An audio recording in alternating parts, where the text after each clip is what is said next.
Before we start, a few things.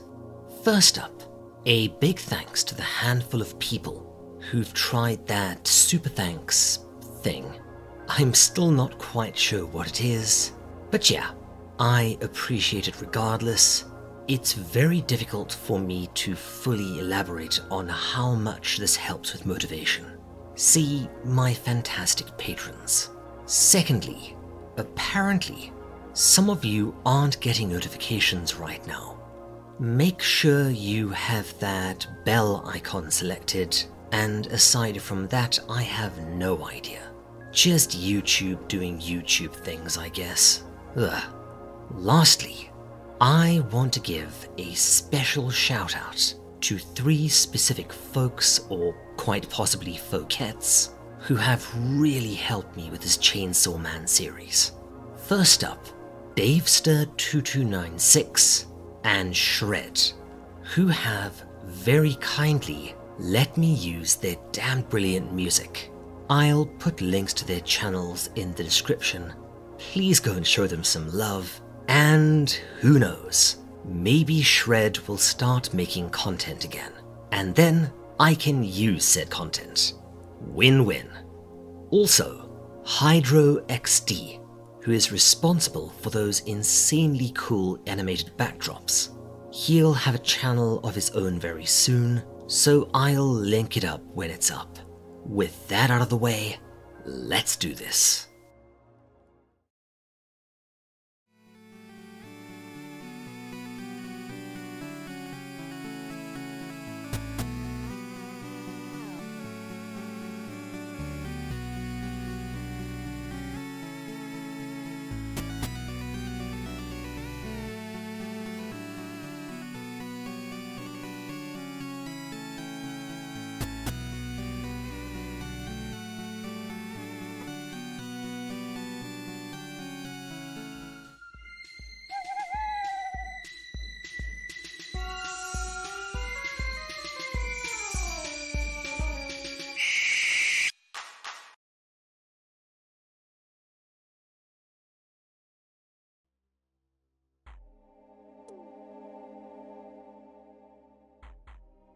Denji, a teenager, is kept as basically a slave by the Yakuza, which isn't quite as cool as it sounds.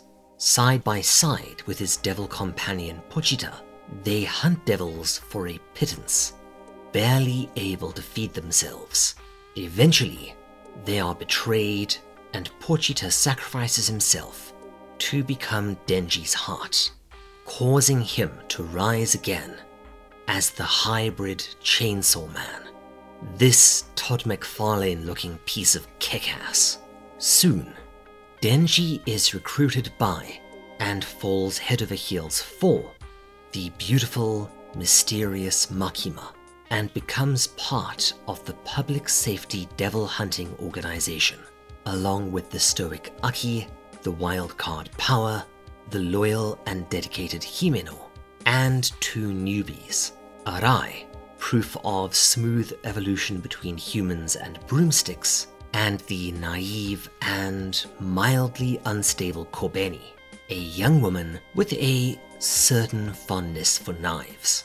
Their eventual goal is the location and destruction of the immensely powerful Gun Devil, but first they need to locate it by killing other devils and retrieving its empowering shards. Lured to a hotel, the 2 teams are mazed by the powerful and endlessly regenerating Eternity Devil, who demands Denji's heart in exchange for their freedom, revealing that Denji is being hunted by some pretty nasty things. Eventually, after Himeno, Arai, and Kobeni attempt to sacrifice him, Denji transforms and learns that he can bypass the short duration and rapid depletion of his blood by the Chainsaw Man buff by consuming flesh and blood himself. And doing this, he wears the Eternity Devil down in an epic 3-day battle of attrition in exchange for a promised French kiss from Himeno. At At the welcome party, Denji does get his kiss, but ends up with, yeah, that's going to require some therapy. And with everyone good and lick it up, and betrayals hopefully forgotten, it's time to start part 3. And as I mentioned last time, this is where things start getting good. And by good, I mean bananas. See, what's interesting about this manga is that, well, it's almost Made in Abyss-like, or Higurashi-esque, in the sense that it keeps its cards close to the chest, while seeming to be something other than it really is. Much like Made in Abyss initially looked like a simple dark fantasy story, and then turned out to be Lovecraftian horror, and Higurashi seemed like a cutesy-poo harem story, but then turned into, well, Higurashi. Chainsaw Man is cleverly disguised as a bog-standard ensemble battle shonen that turns into, well, the black sheep offspring of Gantz, Bleach, and Tokyo Ghoul. Let me show you what I mean, and be warned, this is the point in the story where it starts getting dark. Almost Tsukushi dark in places. So, if you haven't seen the anime or read the manga and are concerned about gigantic honking spoilers, maybe give this one a wait. Okay? Okay. Let's dive on in.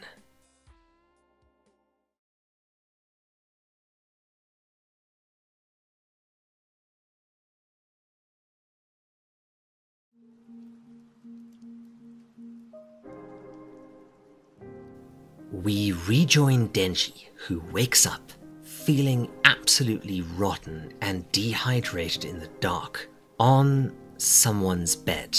Huh, that's weird. As far as we know, he didn't drink, and I'm pretty sure you can't get hammered off a bit of puke.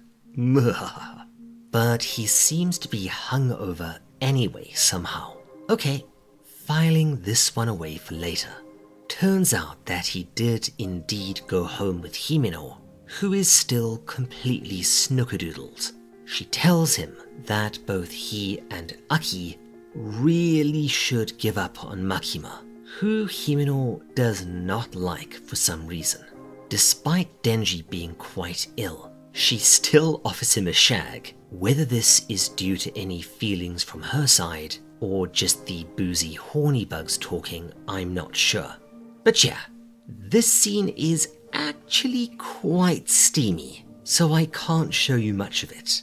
She gets him stripped down, but clearly he has mixed feelings here.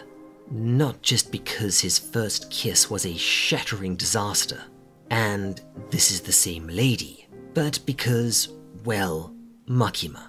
I will say one thing here. This is a very odd direction for a shonen, where male characters are typically either uninterested in women or have a crush on a comrade that's mostly played for laughs. While there is occasional dating, sexuality, what there is of it, happens off-screen and is never mentioned. The most we'll get is seeing the offspring later, generally in a forced happy ending epilogue.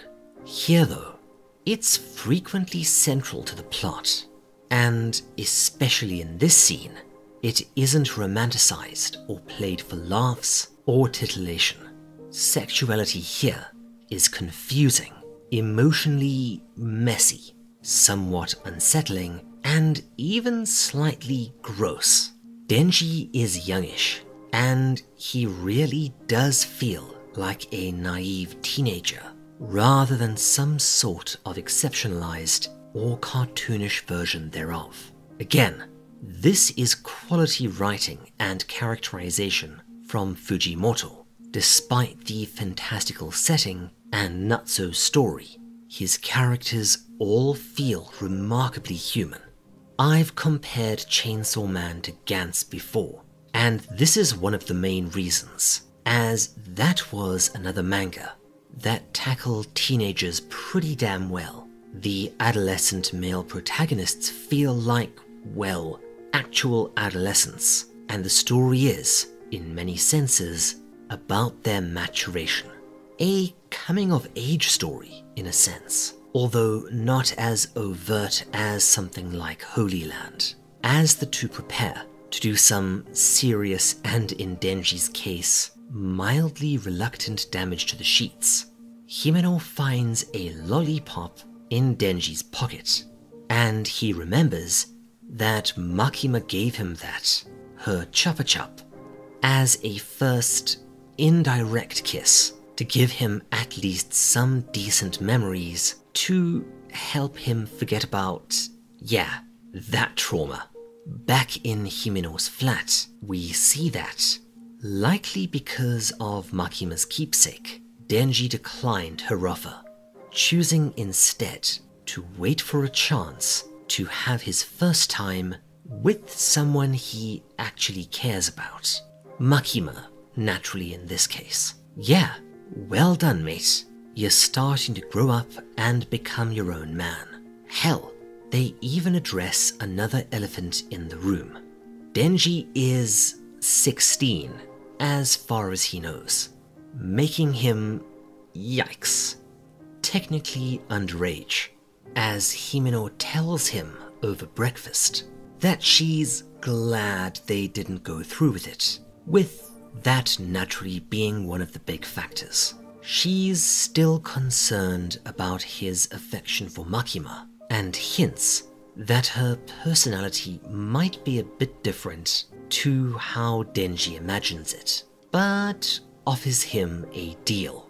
They'll work together, and if he helps her to hook up with Aki, yeah, called it, she'll help him in his pursuit of Makima. The two are already becoming firm and believable friends. In essence, this is his first true friend after Pochita, which is really significant. And Himeno is just a really likable character, while also being pleasantly flawed. Everyone's getting fleshed out as the story continues. Again, credit to Fujimoto's writing. Please don't tell me this is all being set up for some sort of emotional gut punch later.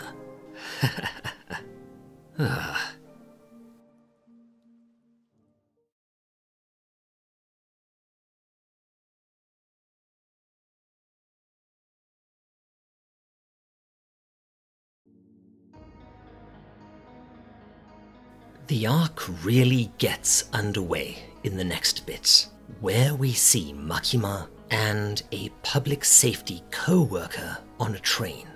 Oh, it's the Shinkansen. It's not really plot relevant, but Japan's bullet train is both incredible and as symbolic of modern Japan as Pokemon museums and weird game shows. Yeah, I really groove those things and I miss them. Think something almost as quick as flying, but with 1/10 the faffing around. However, what happens next marks the point where the manga goes completely snooker-loopy. And spoilers, snooker-loopy is going to be the new normal moving forwards. Out of nowhere, Makima and her co-worker are suddenly gunned down from multiple angles by mysterious assailants. I will say right now, the colorization generally goes with bright neon colors when it comes to blood and gore, which I appreciate, as it saves me some editing work, as, yeah, this can be a very gory manga at times, and them YouTube boys are always watching. But it can be pretty weird in places, especially when the color choices aren't consistent. And this does, unfortunately, make one or two extremely grisly scenes from the original manga quite a bit less impactful. you'll see what I mean. Regardless, we see that this is a coordinated attack, likely the opening gambit of the Gun Devil, as, spread out around Tokyo, all the local devil hunters are attacked by gun-wielding assassins.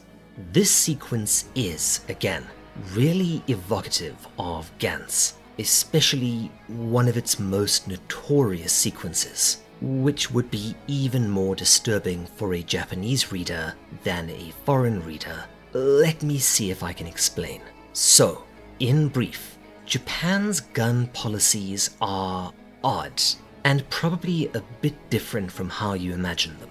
Believe it or not, you can own shotguns and rifles without too much difficulty, so long as you are A, a Japanese citizen, B, pass a course, and C, maintain it as a hobby.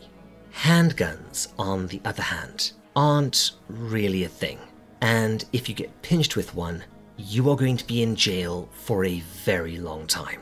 Chances are that if you aren't part of organized crime, there's no way to obtain one, and even then, they're pretty damn rare, which is why you get the stereotype of Yakuza using katanas. If you want to see another manga that explores this more, I would recommend I Am a Hero, which, yeah, is also a banger of a horror manga.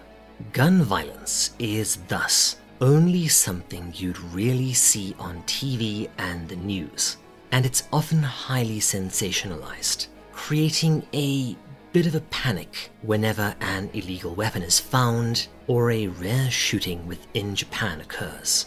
So yeah, this scene would hit a bit differently in Japan.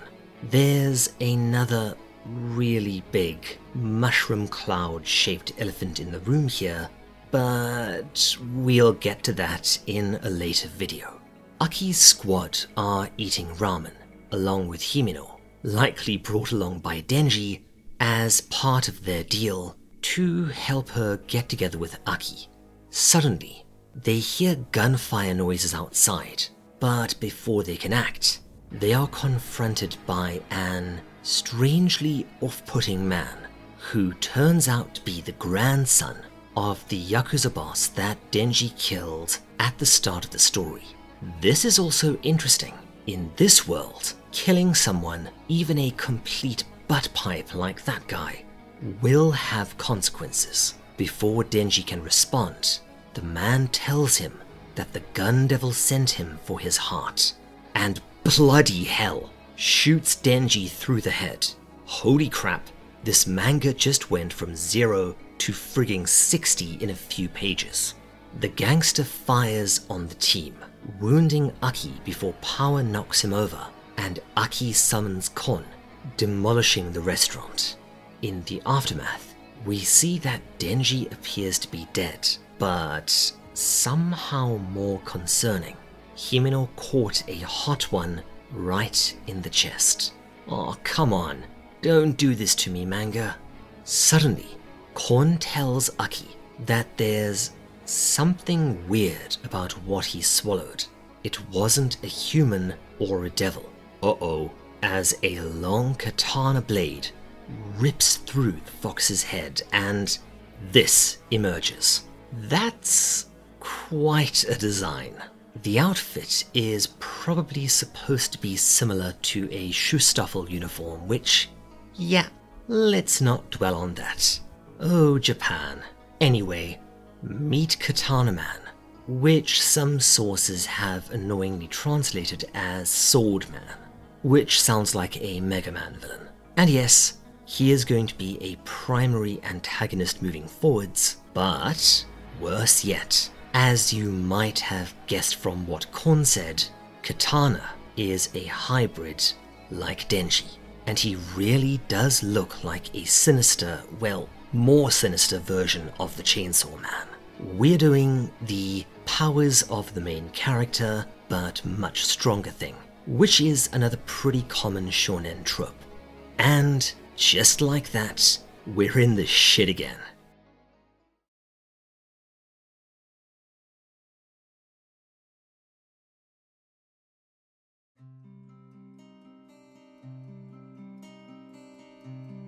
Aki, immediately realizing that this dude means business, draws his forbidden sword, which we finally get a look at. It's not a proper katana. Instead of a blade, it has a long, sharp nail.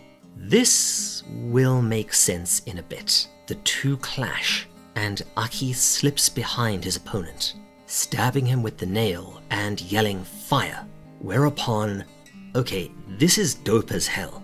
Remember when I said that Fujimoto is pretty creative with his panels? Well, here, he uses the space outside of the panel to show us a spoopy finger, which flicks the nail inside the panel, driving it straight through the katana man. That is genius. He is using the space outside the panel to represent sort of an extraplanar area. Aki does this 3 times, with a sepulchral voice counting down from 3 every time. On the 3rd strike, Aki finally calls out the name of the devil he's made his contract with, the Curse Devil. The voice counts down to 0, and fatality. That is nuts. What a good design. And whatever the hell that was, leaves Katana Man presumably dead. Now, okay, let's see if I can explain this one, as it's really bloody fascinating. The nail sword and the countdown are almost certainly based on classic Japanese mysticism and occultism.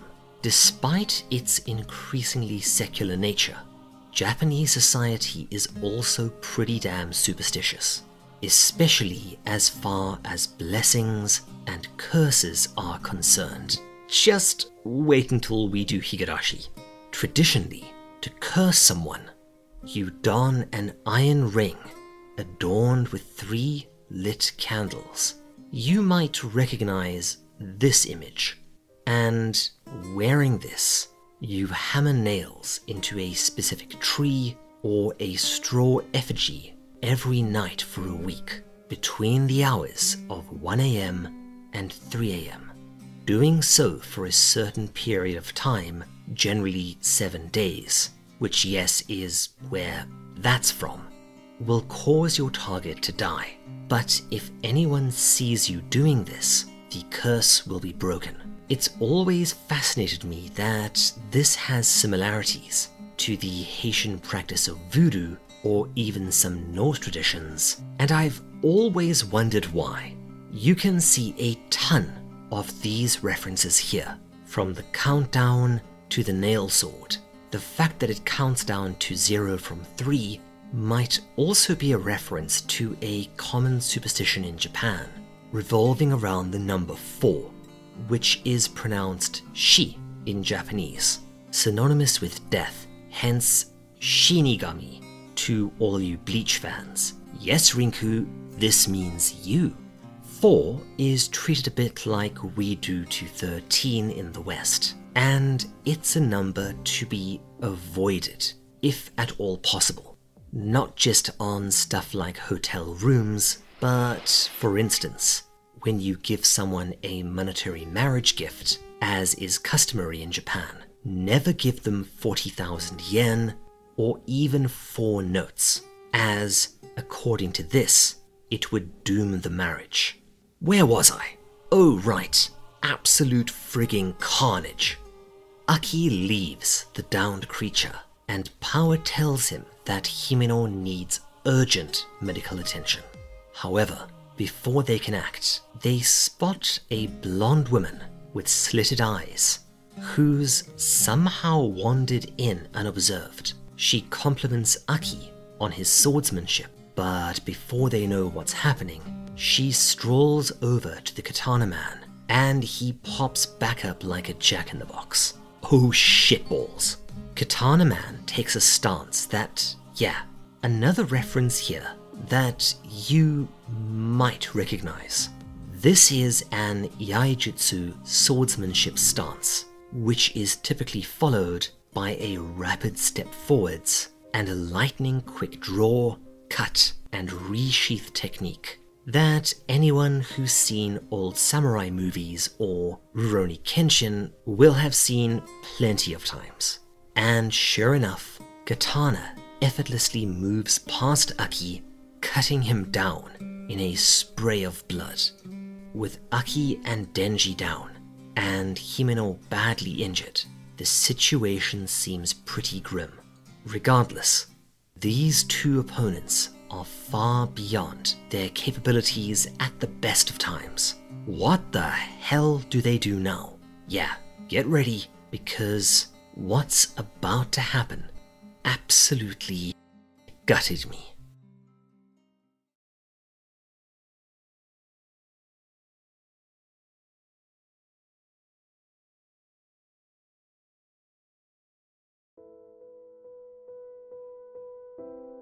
Himeno and Power are the only two left standing. Himeno summons Ghost. Again, I love how Fujimoto uses the space outside of panels for otherworldly presences. It's a great touch, but Ghost tells her that even he's scared. Or is Ghost a she? I'm not sure. Regardless, both of these, but particularly the slit-eyed woman, are very threatening. However, just then, Himeno starts coughing up gouts of blood. She's been mortally wounded.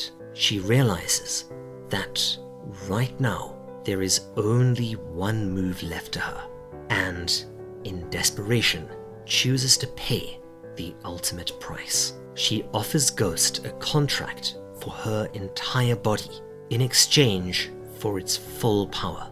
Ghost assents and emerges, looking like something I'd run the hell away from in Dark Souls. As Himeno presumably controls Ghost, we get some of her inner monologue, revealing that she cares deeply for Aki, as she's one of the few who have been privy to his soft side. Despite his cold exterior, Aki has a really gentle heart and wept for every one of his teammates that fell along the way, which actually helps contextualize his actions towards Denji at the start of the story. As her body is consumed, she finally begins to overwhelm Katana. He calls out to the blonde girl for help, and she raises her hand. The rapidly disintegrating Himeno tells Aki not to die, as, holy crap, this is sad, man. She wants someone to cry over her once she's gone, as the blonde girl reveals her devil, Snake. Yeah, that's going to be a strong one. This causes, I don't even know how to describe the thing that emerges. Whatever it is, it bites Ghost's entire torso off and swallows it whole. Oh yeah, you're screwed. We also get to see, oh goodness me, this just broke me. Himeno's bloody clothes and eye patch lying empty on the street. It appears that she sacrificed herself for nothing. Jeez, Fujimoto, that's really, really tragic. That's like sad Nanachi levels of sad. With the party defeated, Snake and Katana move in to collect Denji's heart. And we finally see that, yeah, Power just straight bottled it and fled. However, as they approach, we see one of the disembodied ghost hands slowly rise, float over, and pull a familiar cord.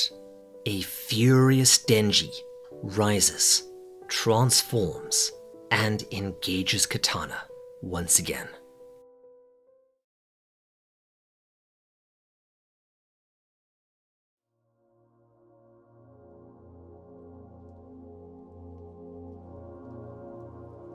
We see the blonde woman, who we learn is named Sawatari, calling for backup. Katana is, despite his obvious power and snappy dress sense, having some difficulties with Chainsaw.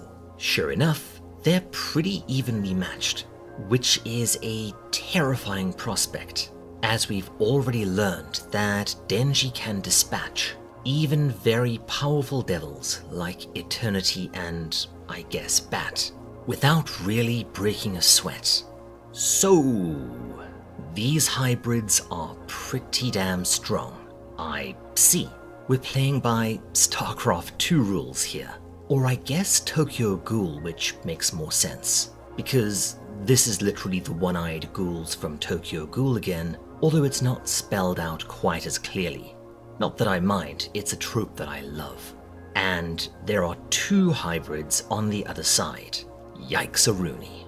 Gunmen arrive to back up Katana, and, providing covering fire, they manage to put Denji on the back foot. But, likely recalling Katana's Yakuza loyalty, he takes one of the gunmen hostage and demands that Katana stand down. In response, Katana seems to kneel, which Denji interprets as surrender, but anyone who knows a bit about Japanese swordsmanship will recognize another Iaido stance, and that Denji is, to put things scientifically, in the poo. That hand at the back would be clasping a sheath, with the forward hand controlling the draw. Sure enough, Katana seems to vanish, but reappears behind them and cuts them both in half. Holy crap. And, with the battle won, his transformation reverts.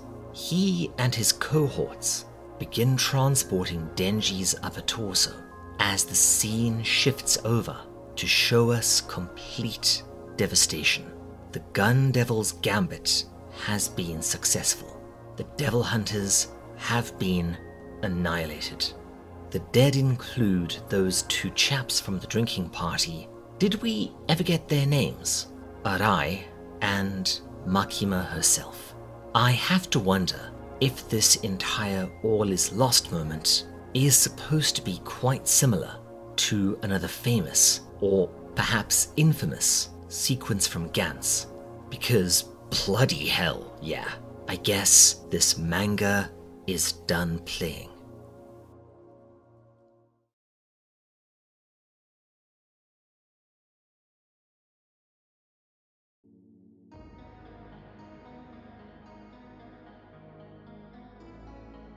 The gunmen on the train are discussing their next move when, what the hell, a spoopy Makima rises behind them. We see that, on another platform, 2 devil hunters with matching scars are waiting nervously and are astonished to see a gory but somehow uninjured Makima get off the train. They ask her what the hell happened, but she tells them that she wasn't shot, and to clean up the train, where, sure enough, we see that the gunmen have been ripped apart by something. It looks like something shot them with a high-caliber machine gun. What? Makima tells the pair that the goal of this attack is almost certainly Denji, but says that she will take care of things. Makima instructs the dude, Kurose, to obtain a large number of lifers from the nearby prison, and Tendo to rent out an isolated shrine as high up in the mountains as she can. Katana and the gunmen are lugging Denji's upper half into a van, as Katana explains that his transformation has a similar restriction to Denji's. Once it ends, it'll be a while before he can do it again. Mate, just eat a devil. That always seems to work. However, the gunmen start complaining and saying that something feels wrong, as one is suddenly frigging kaploded all over the street. Crikey Moses, as if he'd been dropped from a massive height. Yeah, that blood is supposed to be red, don't worry, but I would have had to censor these mansplosions in the original because this is frigging grisly. One by one, the gunmen continue to get kaploded, and they start to panic, rapidly popping like that one bit from Blade that traumatized me as a teenager. As you probably guessed, this is Makima, working some kind of hoodoo upon the shrine, using the lifers as fuel to splat the gunmen, each one of these kills requiring the sacrifice of one of their prisoners. I have no idea what's going on here, but yeah, that is an iconic panel.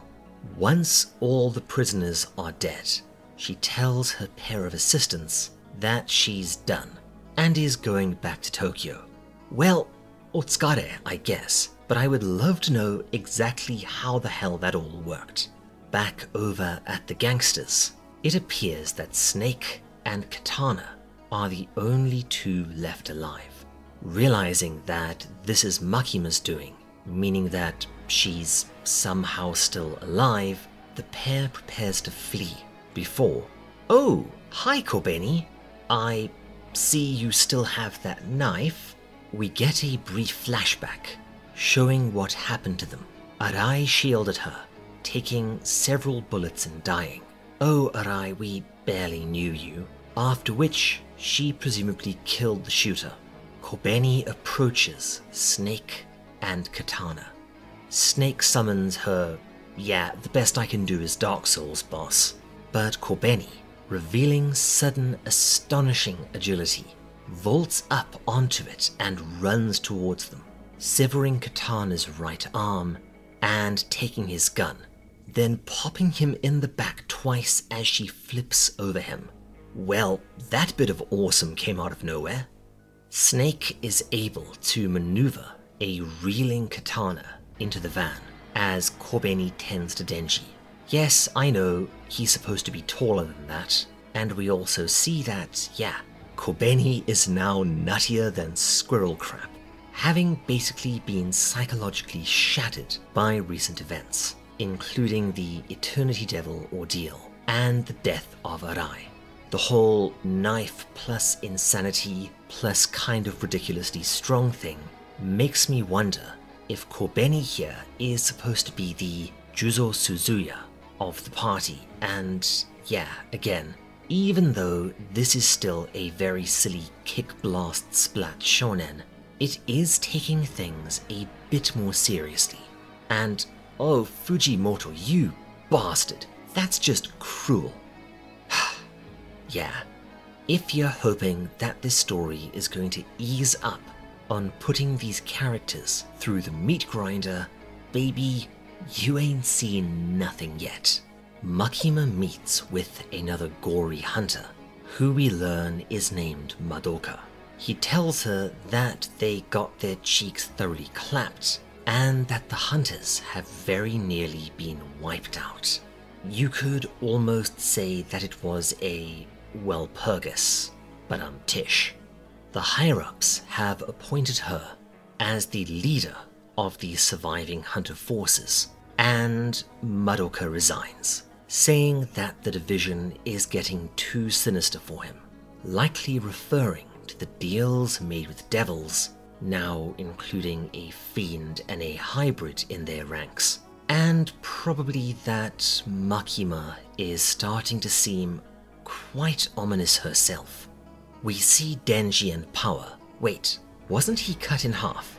Okay, I'm guessing here that it works like his arm did. Hybrids are nearly impossible to kill, and if you put the pieces back together, they heal. Power and Denji are bickering over her naked display of cowardice. Yeah, this pair are great, as when facing off against the hybrid duo, she fled. They tell Aki that they've come to steal his get-well fruit. Yes, this is a tradition in Japan, and bloody hell, those baskets can be expensive, especially the ones with those sodding muskmelons. However, this is just a pretty fun cover for them actually caring and wanting to make sure that Aki was okay. Again, these two are great. Power is an example of a comic relief character done right, in that she's actually funny and doesn't want to make me gouge my eyes out with a spoon. Aki asks his sword how long he has left, to which Curse responds that, oof, 2 years. He is about to light a smoke, but finds that it reminds him too much of Himeno. And I guess she gets her wish as Aki breaks down, sobbing. Bloody hell. So, yeah, again, this manga is approaching things a bit differently here. It's almost like this stuff, like being thrown into battles with stupidly powerful monsters and seeing an endless stream of your comrades die is going to leave you as a quivering mass of PTSD or just completely insane, rather than some sort of badass. We also get an interesting interlude with Denji, who, despite knowing that he should be grief-stricken over his friend, honestly made even more tragic by the fact that Himeno was his first true human friend, he finds that he cannot cry. Denji spends a bit of time introspecting, realizing that his transformation might have changed him more than he thought.